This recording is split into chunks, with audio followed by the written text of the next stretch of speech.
మొఘలులు ఒకప్పుడు భారతదేశాన్ని పరిపాలించారని చెప్పడం కన్నా పట్టి పీడించారని చెప్తేనే కరెక్ట్గా ఉంటుంది. ఎందుకంటే మొఘలుల పరిపాలనలో భారతదేశం ఎంతో నష్టపోయింది. సో అలాంటి మొఘల్ చక్రవర్తుల వారసురాలు ఎర్రకోట తనకు కావాలంటూ ఆవిడ సుప్రీంకోర్టు మెట్లెక్కింది. అయితే ఆ సుప్రీంకోర్టు ఆవిడకి ఒక సంచలనమైనటువంటి సివాట్లు కూడా పెట్టినట్టయితే తెలుస్తుంది. ఒక ఎర్రకోటే కాదు, తాజ్మహల్ కూడా అడగండి అని చెప్పేసి అక్కడ జస్టిస్ నవ్వుతూ ఆ పిటిషన్ని కొట్టేశారంట. అదేందో ఒకసారి చూద్దాం. మొఘల్ వారసురాలకి దేశ అత్యున్నత న్యాయస్థానం సుప్రీంకోర్టు షాక్ ఇచ్చింది. మొఘల్ వారసురాలికి దేశ అత్యున్నత న్యాయస్థానం సుప్రీంకోర్టు షాక్ ఇచ్చింది. ఆమె దాఖలు చేసినటువంటి పిటిషన్ను తోసిపుచ్చింది. ఈ సందర్భంగా ఆసక్తికర వ్యాఖ్యలు కూడా చేసింది సుప్రీంకోర్టు. ఎర్రకోటను తనకు అప్పగించాలని మొఘల్ చక్రవర్తుల వారసురాలు చేసిన అభ్యర్థనను తోసిపుచ్చడమే కాదు, ఘాటు వ్యాఖ్యలు కూడా చేసింది సుప్రీంకోర్టు. ఎర్రకోట మాత్రమే సరిపోతుందా, తాజ్మహల్, ఫతేపూర్ సిక్రీ వద్దా అంటూ ప్రశ్నించింది.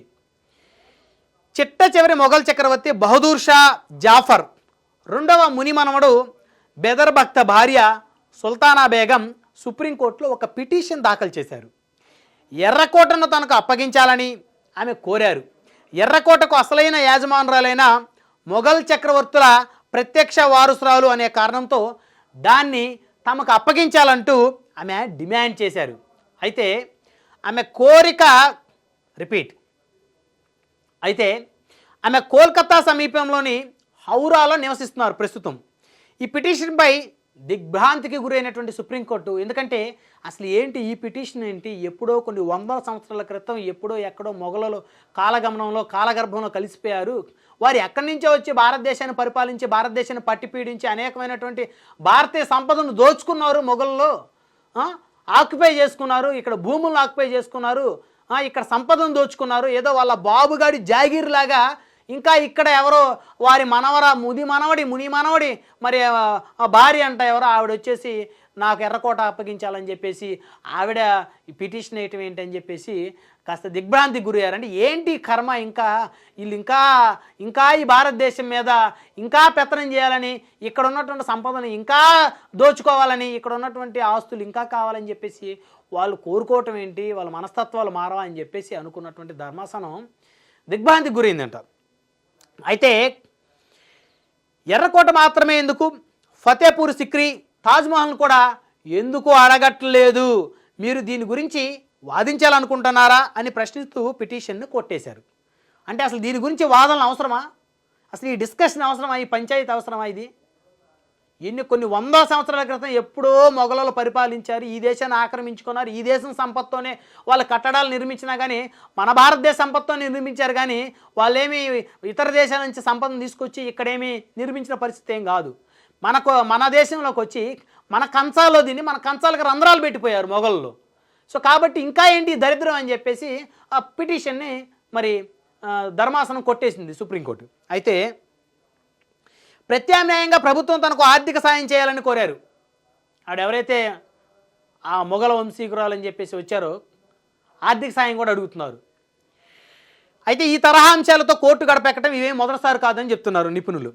గతంలోనూ సుల్తానా బేగం ఢిల్లీ హైకోర్టును ఆశ్రయించారంట. అంటే సుప్రీంకోర్టును కాదు, గతంలో కూడా ఇవిడే ఢిల్లీ హైకోర్టును ఆశ్రయించారంట. తన భర్త మొఘల్ వారసుడని, బహదూర్ షా వారసుడిగా ప్రభుత్వం 1960లోనే గుర్తించినట్లుగా పేర్కొన్నారు. ఆయా అంశాలను ప్రస్తావిస్తూ 2021లో ఎర్రకోటను తనకు అప్పగించాలని కోరుతూ ఆమె దాఖలు చేసిన పిటిషన్ను విచారించిన ఢిల్లీ హైకోర్టు దాన్ని కొట్టేస్తూ నిర్ణయాన్ని వెల్లడించారు. అయితే ఈవిడ భర్త 1960లోనే ఆయన మొఘల్ యొక్క వారసుడని చెప్పేసి మరి గుర్తించారంట.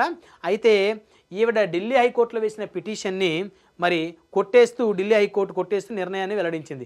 కాస్తంత ఆగిన ఆమె తాజాగా సుప్రీంకోర్టులో మళ్ళీ తన అదృష్టాన్ని పరీక్షించుకునేందుకు మరి మరొక పిటిషన్ దాఖలు చేసింది. దాన్ని తాజాగా కోర్టు కొట్టేస్తూ తాజాగా నిర్ణయం తీసుకుంది. సో మొత్తానికి ఇది మొఘల వంశీల వారసురాలు అని చెప్పేసి ఎప్పుడో ఆ మొఘల యొక్క ముని మనవడు భార్య అంట. ఆవిడకి ఇంకా ఈ దేశ సంపద మీద మరి ఆ కోరిక చావక మరి నాకు ఎర్రకోట కావాలి అని చెప్పేసి కోర్టుకు వెళ్తే, ఢిల్లీ హైకోర్టుకు వెళ్తే వారు కొట్టేశారు. సుప్రీంకోర్టుకు వెళ్తే వారు దిగ్భ్రాంతి వ్యక్తం చేయడమే కాకుండా కాస్త ఫన్నీ కామెంట్స్ కూడా చేశారు. ఈ ఎర్రకోటైనా మరి తాజ్మహల్లో ఎందుకు అడగట్లేదని చెప్పేసి. సో ఇది పరిస్థితి. అంటే ఈ యొక్క మొఘలుల యొక్క ఆధిపత్యము, ఈ దేశాన్ని, ఈ దేశ సంపదని కొల్లగొట్టి పట్టిపీడించినటువంటి ఆ దరిద్రం ఇంకా పోలేదు. ఆ దరిద్రం ఇంకా ఎక్కడో వెంటాడుతూనే ఉందని చెప్పడానికి మరి ఈ కేసు ఒక ప్రధానమైనటువంటి ఉదాహరణగా మనమైతే చెప్పుకోవచ్చు.